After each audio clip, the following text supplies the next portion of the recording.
Thank you, Mr. Chairman. Thanks for this hearing. I wanted to start with Elizabeth Greginski and ask about your experience in New Mexico. And as a kind of a predicate for the question, I represent a state that has 67 counties in Pennsylvania, but 48 are rural counties. And these child care challenges that we've heard so much about today and have heard for a long time were persistent throughout every county in the state, no matter what the population base of the county.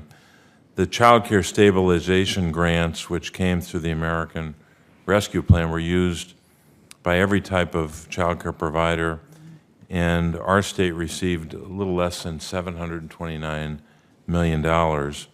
That represents more than 6,800 child care programs that affected 365,500 children in our state.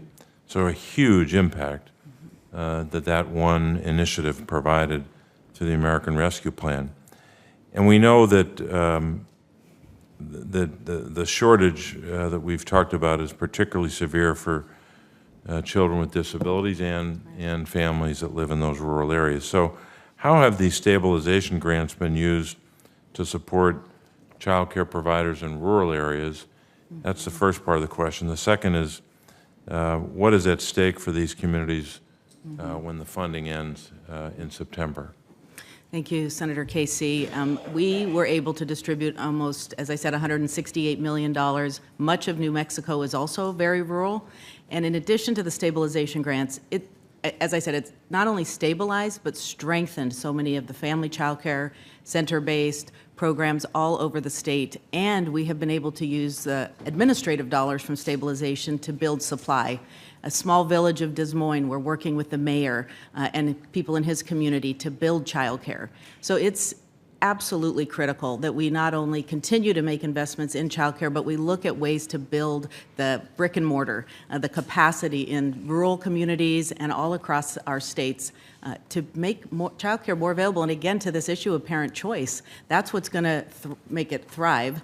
These are all voluntary programs. Families are coming to us saying, help us. And we're saying family child care, center-based care, in-home care, grandparents. We can help people build their own child care businesses.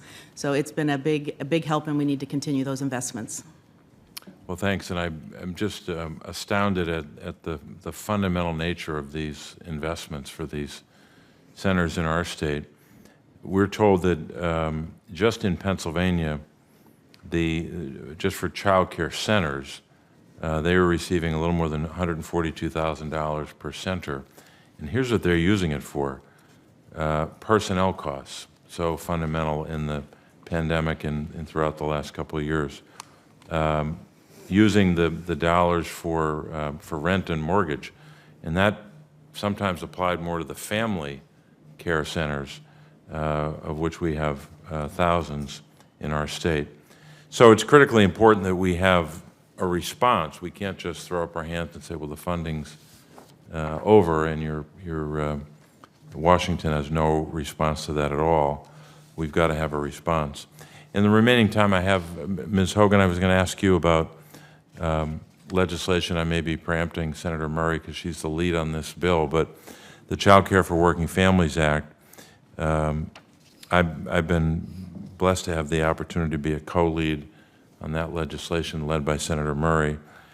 And I wanted to ask you, how would that legislation provide a comprehensive solution to child care needs, including by lowering costs for families, increasing access to care, and addressing early educator workforce shortages? Senator Casey, thank you so much for the question, because it really is this responsive, comprehensive strategy. And there's just a couple of things I would raise, because it addresses the entire system, and it does sort of really center this federal-state partnership. And I think that's one of the things that we talk about when we talk about the importance of centering good things that happen at states. We know from relief funding. It recognizes and pays for the true cost of care, which we've talked about as being incredibly important to balancing all these pieces.